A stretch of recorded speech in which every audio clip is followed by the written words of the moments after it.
My next guest is columnist Bill McGurn to talk about why Joe Biden is the political left's favorite useful idiot. Welcome, Bill. Thank you. So in your column today, you say that the vice president's gaffes make President Obama look perhaps more brilliant and nuanced than is warranted. What do you mean by that? Well, what I mean is vice president is in a supporting role, and as Ed McMahon explained about Johnny Carson, your job is to be good, but not too good. Mm-hmm. And there's always insecurities with that job. And I think, you know, there's all this emphasis on Biden being dumb, mm-hmm. and it's all coming from people that lauded him as this foreign policy sage just a few years ago, and they thought these things were endearing. Now, Joe's had his share of kind of silly remarks that he's made in the past, but in fact, the last two that he's been in trouble for, he's been absolutely right on. Which are? Well, the one on the incarcerated felon in Texas, you know, he said he got in all trouble for saying it's a vote of protest. Of course, it was a vote of protest. And before that, same-sex marriage. I find it so ironic. Joe Biden spoke in a very straightforward way. He said, I have no problem with people of the same sex marrying.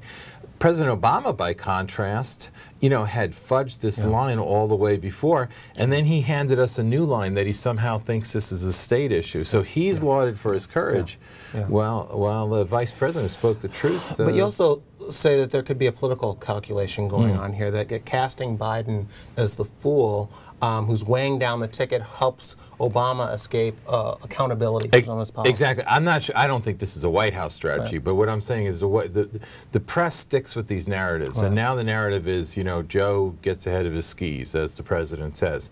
But you know, what we notice is there's a curious indifference to President Obama's gaffes about the 57 states, about the Malvinas and the Maldives, frankly, about the powers of the Supreme Court. You know, he's a constitutional law professor. And I think having Biden kind of absorbs that. He's kind of like the lightning rod. You never see the late night comics taking on the president. They love to go after the vice president. So in some ways, he is the Ed McMahon. He makes the other guy look really bright.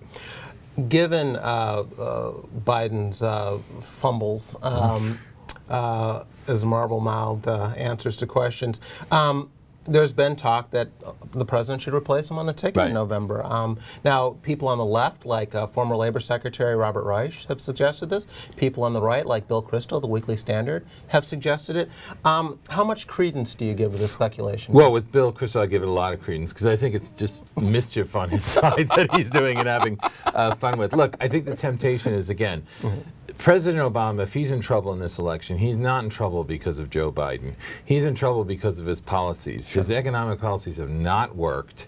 He has now created this religious liberty war on the side, unilaterally created, and Joe Biden was right on that one, advised him against it. So this idea that you're going to win by dumping your vice president, you know, I just don't see it. I don't think that. The person they want Joe replaced with is Hillary Clinton. She's got 65% approval rating, Bill. Couldn't she help the ticket? Well, Hillary Clinton was also the person that entered the last primary with all the big endorsements, the major favorite, and she blew it. I mean, she did one of the largest belly flops in political history. So, look, I think it's all a distraction. This is a distraction from the problem President Obama has. He didn't give us hope and change.